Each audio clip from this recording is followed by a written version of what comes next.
A ver, ¿qué es exactamente el Estado? Seguro hemos escuchado esa palabra 1000 veces. Pensamos en el gobierno, en las leyes, pero la verdad es que es algo mucho más grande. Hoy vamos a desmenuzar este concepto y, sobre todo, vamos a descubrir cómo la Constitución de Ecuador lo define de una manera súper interesante y transformadora. Miren, esta es nuestra hoja de ruta. Vamos a arrancar con una analogía bien sencilla para entrar en calor.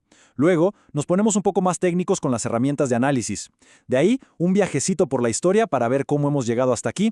Aterrizamos de lleno en el caso ecuatoriano y cerramos con lo más importante, el rol que juega cada persona en todo esto.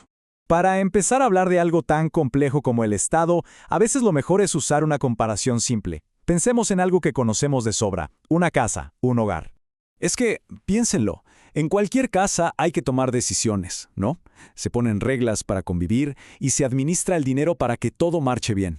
Bueno, el Estado hace exactamente lo mismo, pero en vez de una familia, lo hace para un país entero con millones de personas.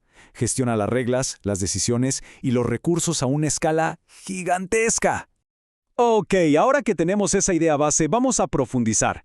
Para analizar cualquier estado de forma seria necesitamos 3 conceptos clave que nos dejó el sociólogo Max Weber. Son como nuestras herramientas de trabajo. Son cosas distintas, pero como veremos están súper conectadas. Primero, el poder. En su forma más cruda, más básica, es simplemente la capacidad de hacer que alguien haga algo, incluso si no quiere. Es la fuerza que mueve las cosas en la política y en la sociedad. El siguiente escalón es la autoridad. Esto es, digamos, poder con un sello oficial. Ya no es solo la fuerza, sino que esa capacidad de mandar está reconocida por un sistema. Es la diferencia entre una orden cualquiera y la sentencia de un juez, por ejemplo.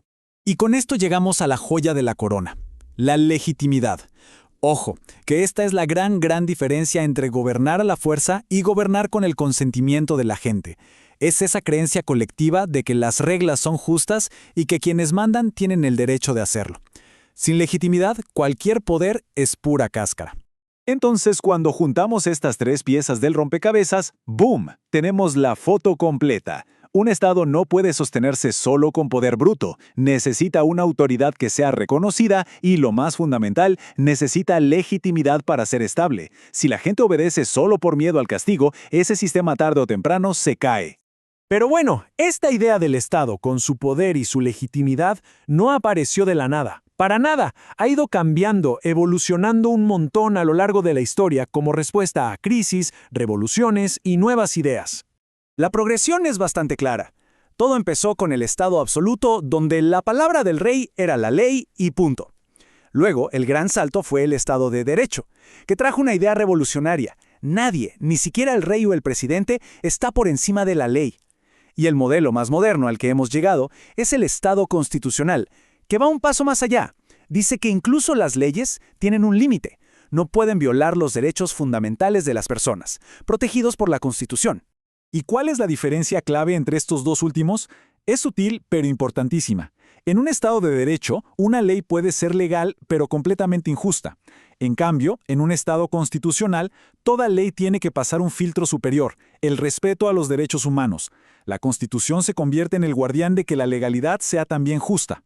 Bueno, con todo este contexto histórico y conceptual, ahora sí, aterricemos en Ecuador, porque su modelo actual es un caso de estudio muy interesante.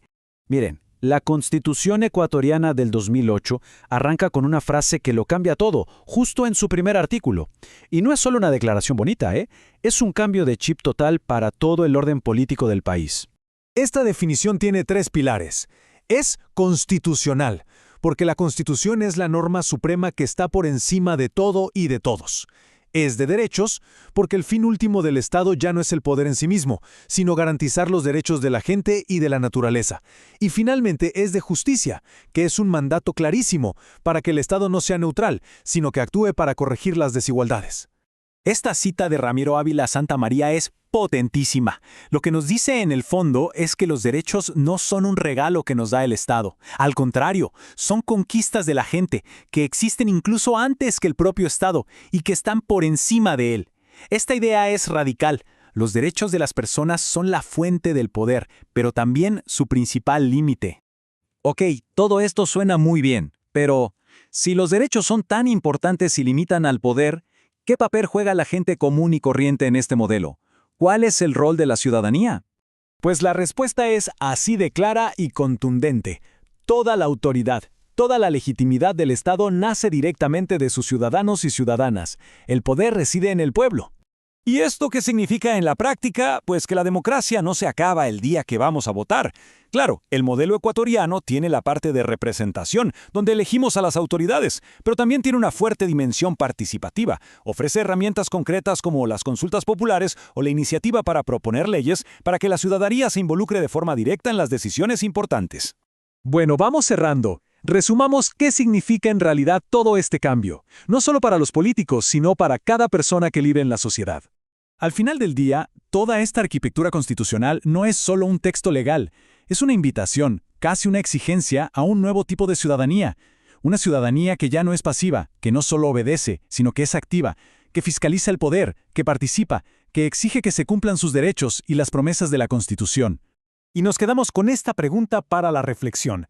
Si el gran objetivo es construir un estado de justicia, y ya vimos que el poder nace del pueblo, entonces la tarea de hacer esa justicia realidad no es solo del gobierno, ¿verdad? Es una responsabilidad compartida. ¿Qué papel juega cada quien en este proyecto colectivo? Ahí se las dejo.